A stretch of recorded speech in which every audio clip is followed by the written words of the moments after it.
Hi, so welcome to the first of my videos. The first thing you can do for your tips of getting your training academy online is actually utilising video conferencing. So you could utilise something like I'm using now, which is Zoom. I'm kind of having a meeting with myself and recording myself for this video because it makes my life a little bit easier. You can upload to your computer or to the cloud. So that works quite well. You've also got things like Skype where you can have that conversation with them, or you could utilise something like StreamYard, even Microsoft Teams, even though I've not personally used that one myself. But holding video recording and video kind of conferencing really with your learners gives you that real-time teaching.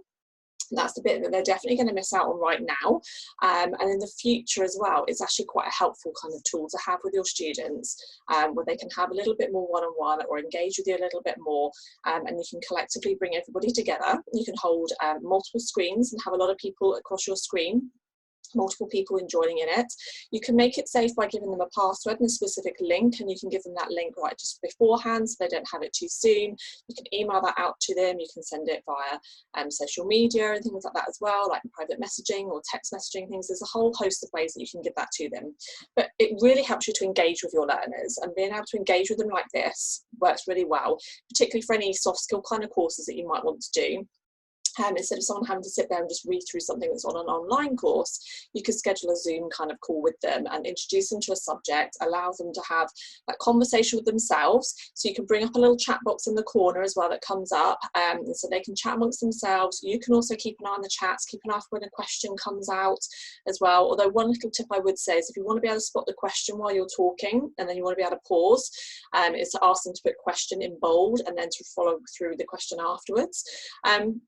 So you can have a look at that, and obviously if you want to record it you can do, but obviously you must make sure that you seek everybody's permission and you've got their written permission as well to record it, and particularly if you've got anybody that falls into that vulnerable or minor category as well. About recording it, you need to just double check, and I have worked with students in the past actually that have been part of like things like domestic abuse and all that kind of stuff, so you need to make sure that you check with them that that's okay.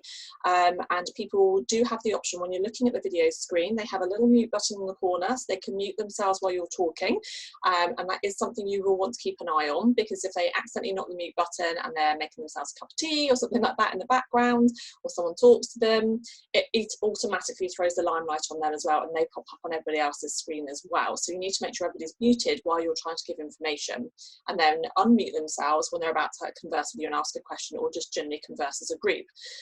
With things like Zoom, you can do breakout rooms as well, which is fantastic. So if you've got a subject area where you want them to all kind of go off and have a discussion, and then you can set a timer and bring them all back in together, and then ask one person from each group to kind of feedback. So that works really, really well as well. The other thing you can do is you can ask your students to turn off the video as well.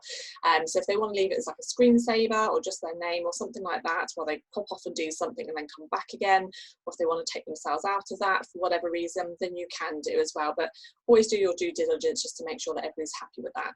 But this is a very good way of making sure that you can still engage currently in the current circumstances, but in the future as well. It's a really good way of engaging with your learners.